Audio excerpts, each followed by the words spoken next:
What if I told you that your biggest money problem isn't how much you earn, but the unconscious story you've been telling yourself about money since childhood? Whether you're living paycheck to paycheck or you've got millions in the bank, you might be trapped in patterns that are keeping you stressed, anxious, and unfulfilled. And here's the twist: more money won't fix it. Think about it. You know someone who makes six figures, but can't sleep at night worrying about money. Or maybe that someone is you. You've tried budgeting apps, investment strategies, side hustles, but nothing changes how you feel about money. Why? Because we've been approaching this all wrong. We treat money as a math problem when it's actually a psychology problem. A spiritual problem. A who am I problem. That's exactly what Brent Kessel tackles in his groundbreaking book. It's not about the money. Kessel isn't just another finance guru. He's a wealth manager who's worked with multi-millionaires and a yoga and meditation teacher who understands the inner game of life. This unique combination led him to a radical discovery. Your financial behaviors are driven by 8 core archetypes, unconscious patterns that control how you earn, spend, save, and feel about money. And until you understand your archetype, you'll keep repeating the same destructive cycles no matter how much money you make. Are you a guardian who's so obsessed with security you can't enjoy life? A pleasure seeker who's drowning in debt chasing the next thrill? An idealist who refuses to deal with money because it feels unspiritual? Here's what makes this book life-changing. First, Kessel introduces the concept of core assets versus enabling assets. Money is just an enabling asset. It can support your life, but it can never be your life. Your real wealth? Your health, your relationships, your creativity, your presence. Master this distinction and everything shifts. Second, he reveals the money scripts running in your subconscious, the beliefs inherited from your parents, your culture, your first experiences with money. Once you see these scripts, you can finally rewrite them. Third, and this is huge, he shows you how to find your enough number. Not society's number, not your neighbor's number, your number. When you know what enough actually looks like, you step off the treadmill of endless wanting. After reading this book, you'll understand why you make the money decisions you make and how to change them. Break free from financial anxiety, even if your bank account hasn't changed yet. Stop chasing more and start building real, lasting wealth, the kind that actually makes you happy. Integrate mindfulness practices that transform your daily relationship with money. Create financial freedom that supports your purpose, not replaces it. If you're tired of feeling controlled by money, if you're ready to understand the deeper game, if you want financial peace regardless of the number in your account, this book is your roadmap. In today's video, I'm breaking down the 8 key insights from It's Not About the Money that will completely transform how you think about wealth, success, and what truly matters. Let's dive in. 1. The 8 financial archetypes. Kessel identifies 8 core money archetypes that drive our financial behaviors: the guardian, pleasure seeker, idealist, saver, star, innocent, caretaker, and empire builder. The guardian is careful, cautious, and always worries about financial risks. They try to avoid loss at all costs. They save, budget, and plan, but sometimes they live in fear instead of enjoying life. The pleasure seeker spends money to enjoy life now: food, travel, entertainment, focusing on the present moment. They often ignore long-term planning and may end up with debt or no savings. The idealist values creativity, spirituality, or social justice more than financial wealth. They may resist chasing money because it feels shallow or selfish. The saver feels comfort and peace from accumulating money and dislikes spending. They live simply, sometimes too simply, missing out on experiences. The star craves recognition, status, and admiration. Money becomes a symbol of success. They spend to impress: cars, clothes, or social media lifestyle. The innocent avoids dealing with money. They feel overwhelmed, dependent, or powerless with finances. They often let others handle money or ignore bills and financial planning. The caretaker uses money to nurture and support others, often at their own expense. They give generously but may neglect their own needs. The empire builder is ambitious, driven to create wealth, power, or legacy. They work long hours, always chasing the next big project or investment. Each archetype has distinct patterns, strengths, and shadow sides. Understanding your dominant archetype helps you recognize unconscious patterns that may be sabotaging your financial well-being. For example, Sarah is a caretaker archetype.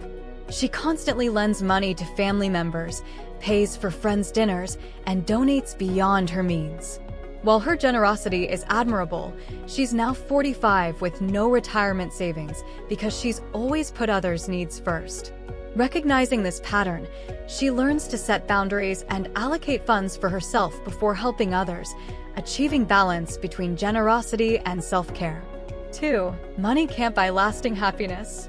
Research shows that beyond meeting basic needs, around $75,000 annually, additional income produces diminishing returns on happiness.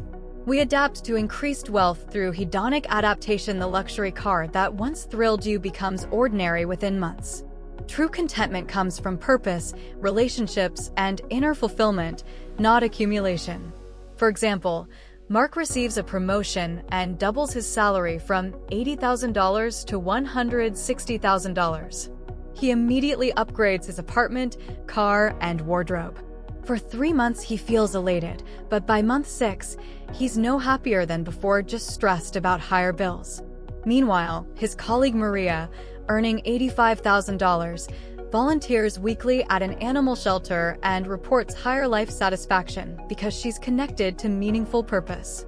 3. Core assets versus enabling assets. Core assets are the internal qualities that generate true wealth, health, relationships, creativity, presence, and emotional intelligence. Enabling assets are external resources like money, property, and possessions that can support core assets but never replace them. Focusing solely on enabling assets while neglecting core assets leads to emptiness despite financial success. For example, Jennifer is a successful attorney earning $300,000 yearly, but works 80-hour weeks. She's accumulated significant wealth, enabling assets, but has chronic stress, a failing marriage, and hasn't seen friends in months, depleted core assets. When she has a health scare at 42, she realizes her money can't buy back the relationships and well-being she's sacrificed. She restructures her life to work less and invest in her core assets. 4. The middle way. Balance between extremes. Kessel advocates for the middle way, inspired by Buddhist philosophy, avoiding both extreme asceticism and reckless indulgence. This means neither obsessively hoarding money nor carelessly spending it. The middle way involves conscious spending aligned with values, saving for security, and enjoying life's pleasures without guilt or excess. Example: Tom grew up poor and became a saver archetype, denying himself basic comforts despite having $500,000 saved. He drives a 20-year-old car, refuses to vacation, and lives in constant anxiety. Through Kessel's framework, Tom learns to practice the middle way.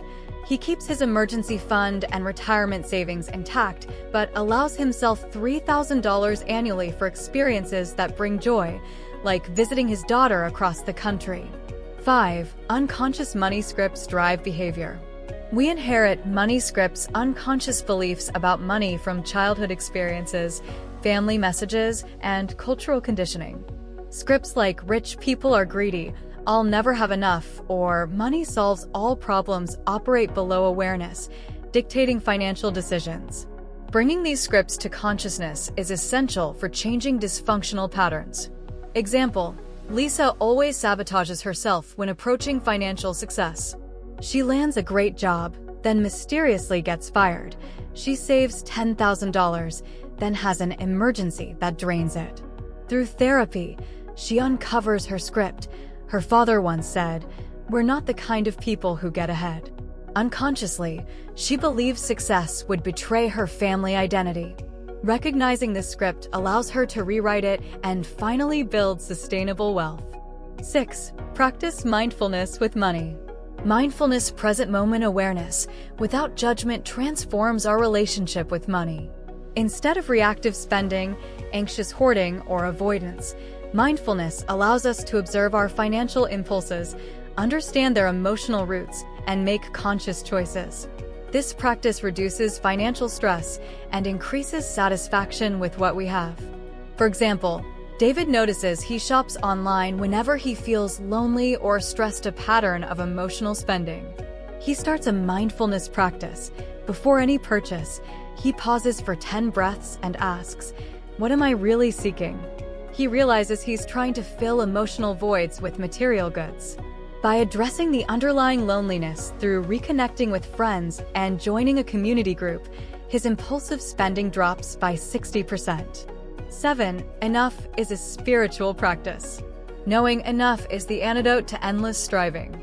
Kessel argues that defining your personal enough point, how much money you genuinely need for security, comfort, and meaningful experiences, liberates you from the endless treadmill of wanting more. This isn't about deprivation, but about clarity. Once you know you're enough, you can pursue purpose over profit. For example, Rachel and her husband calculate their actual needs: mortgage, food, healthcare, education for kids, modest entertainment, and retirement savings total $90,000 annually. They're currently earning $140,000 combined and banking the difference.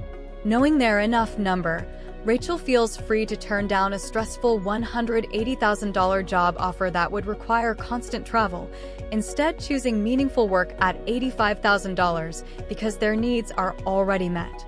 8. Integration, developing all archetypes.